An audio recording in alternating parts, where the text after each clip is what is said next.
It's true that people are kind of always waiting for a savior, and no savior is going to come. That's not how things work.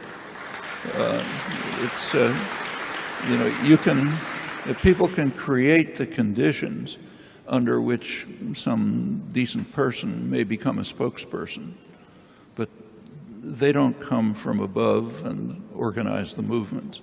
Take, say, Martin Luther King, a very significant person. I respect him a lot. He would have been the first to tell you that he did not create the civil rights movement. The civil rights movement was created by young black activists in the South who sat in at lunch counters, rode freedom buses, got beaten, tortured, killed, tried to register people, formed the Student Nonviolent Coordinating Committee, finally drew in supporters from the North, finally had a big mass movement. And Martin Luther King was an effective spokesperson for it. And he deserves plenty of credit for that. I don't criticize it. But that's how leaders come. And it's interesting to notice what happened with Martin Luther King. There's now a national holiday in the United States, Martin Luther King Day. And every year there's a lot of rhetoric and what a wonderful person and so on. Take a look at it. Almost invariably, the rhetoric stops with Martin Luther King's "I Have a Dream" speech in Washington, which did lead to significant civil rights legislation because of the mass movement. He didn't stop there. He went on to confront class issues. He went on to the North.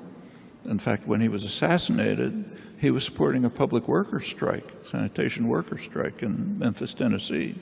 And he was on his way to lead a march on Washington, again, to form a poor people's movement, not a black movement, a poor people's movement to strike at class issues.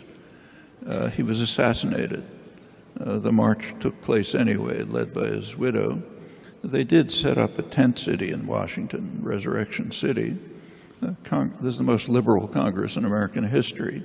They let it stay there briefly, then they sent in the police in the middle of the night and smashed it up and drove everybody out of town.